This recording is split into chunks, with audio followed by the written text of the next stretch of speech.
Good evening. Welcome to Grow Your Future with Luxland. I am Zar, the CEO of Luxland Investments. Today we are joined by Mark Fator, our Business Development Manager. Hello Mark, how are you? Very well, how are you? Great. So what are we talking about today? So today we're going to be touching on rent vesting, which is a topic that has been talked about for quite a while now, especially with the affordability, especially here in Sydney. It's been something where our generation, Gen Y, the millennials, have had quite a lot of trouble trying to get into the market. So the next best thing, which has kind of been developed, I would say, in the last, what would you reckon, 5 years of rent vesting. You know, I think it's a great idea. You know, where you're still deriving income. At the end of the day, you've got to pay wherever you live. You know, even if you do own your own property, it's not going to be for another, let's call it 20, 30 years until you fully own it. So I think, you know, if you can continue building the asset base in the meantime, you know, rather than having it as a liability, I feel as though it's going to be a very positive thing. So what's your take on it all with rent vesting? Well, rent vesting to me has probably gained a lot of popularity in the last, say, 4 to 5 years because of the recent housing boom in Sydney. We're reaching the $1.2 million mark for the median house price, and you know it's far out of reach for many now. And you know, I see every day people trying to stretch themselves to buy these $1 million properties, and you know what happens when those mortgage or those interest rates start going up, and you know they suffer mortgage stress and they can't afford to live there anymore. So for me, I still rent vest, where I invest in other markets, in more affordable locations that help me generate income within those assets. And, you know, I rent a beautiful inner city apartment, and I get to live the lifestyle, be close to work.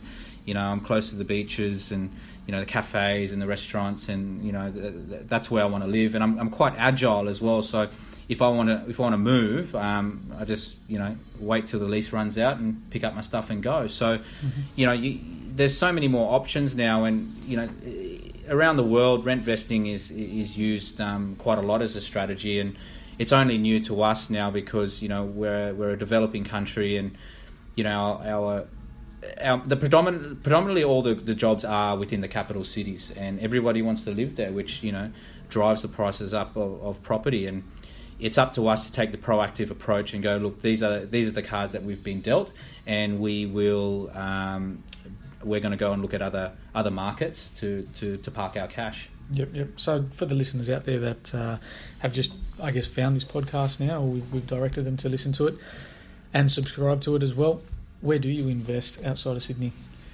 Well, my portfolio predominantly sits on the Central Coast and Newcastle markets because I've become an expert in those areas. I've seen some great growth. My returns are quite good as well.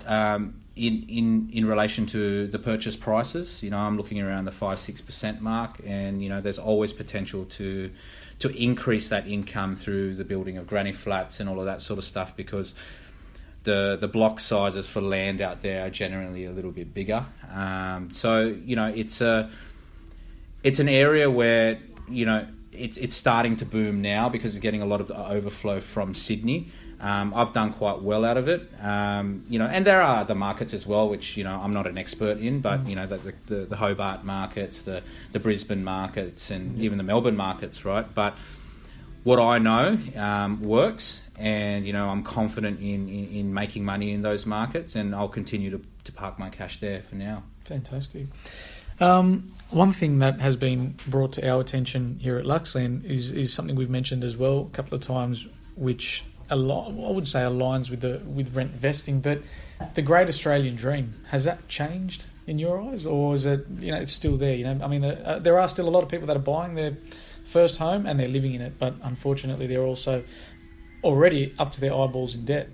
You know, if the interest rates decide to rise, well, everyone knows how bad this is going to be. But providing it that for the time being anyway, and while they're still stable, is the great Australian dream still around, or? Well, define the great Australian dream. You know, like my wife and I looked at a place in Coogee a couple of years ago to buy, to live in, and we ended up getting outbidded on that property, which was a blessing in disguise, because when I think about it now, like it was an expensive property, even though we would have made some good equity on it because of the boom that has just occurred.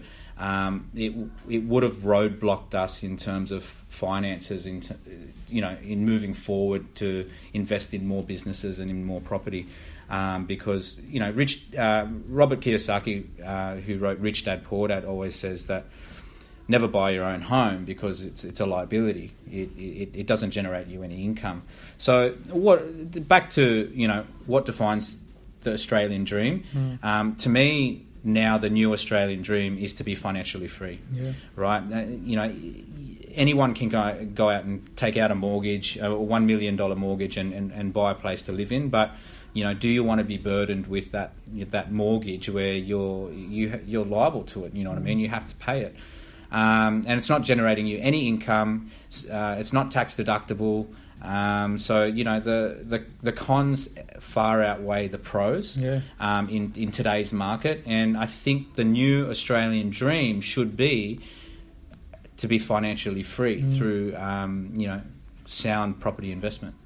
I like how you say there that it's in today's market, because today's market is very different, whereas there will be a lot of baby boomers and people older than ourselves that would potentially argue that those the baby boomers are going to be dead soon, and they're just not going to be around forever, right?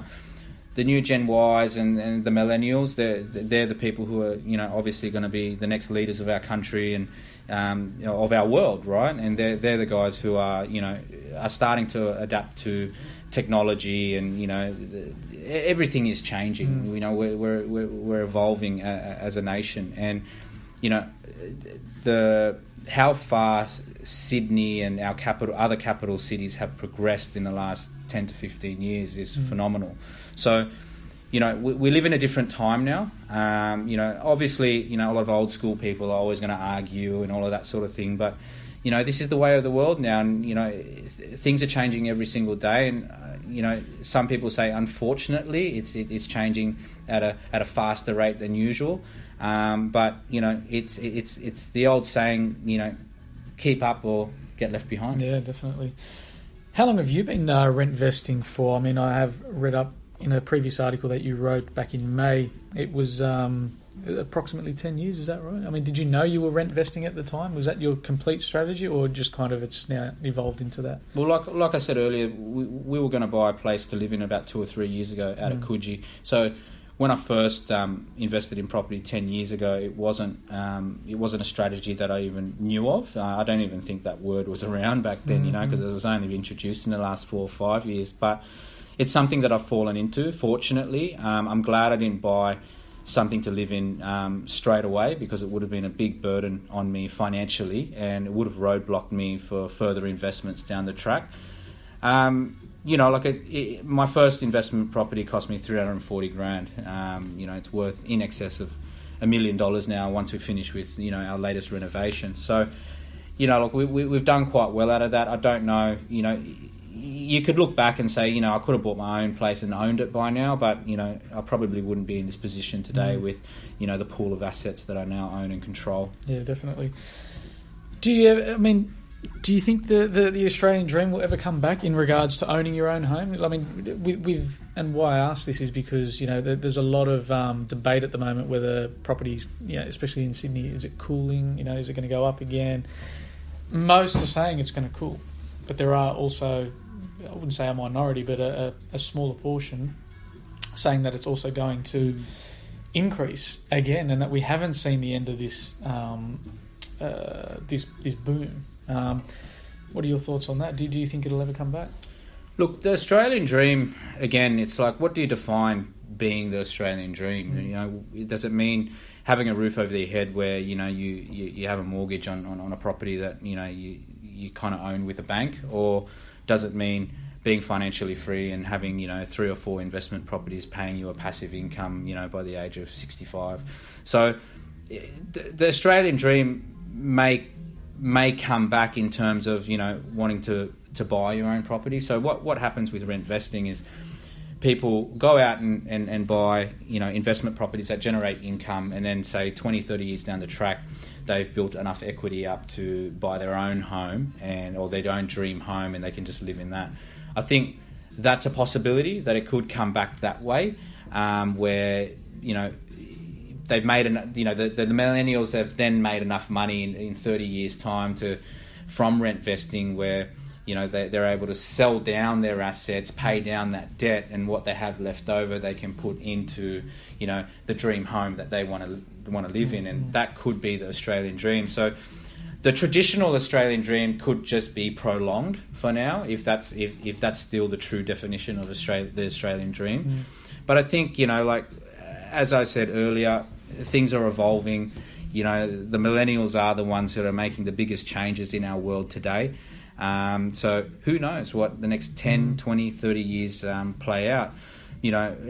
Property investing is a long-term strategy. So whether it cools in the next, say, 2 or 3 years or not is, it's all irrelevant, because when investing in property, you should be looking at a 10, 20, 30-year plan, if not leaving a legacy, rather than going, what's happening in the market in the next 2 or 3 years. That's only just been in the last couple of years where it's been all of a sudden a trend to just flip. I mean, that wasn't happening 10 years ago, let's say. No, and it's funny because a lot of these seminars and these courses 10 years ago or 15 years ago would be saying, buy a property, renovate it, and flip it. And then what was happening is that they were realising that the marketing cost to offload a property, agents' costs, the CGT, the capital gains tax, all of that stuff far outweighs the benefits of actually doing it, right? Because it eats into your profit.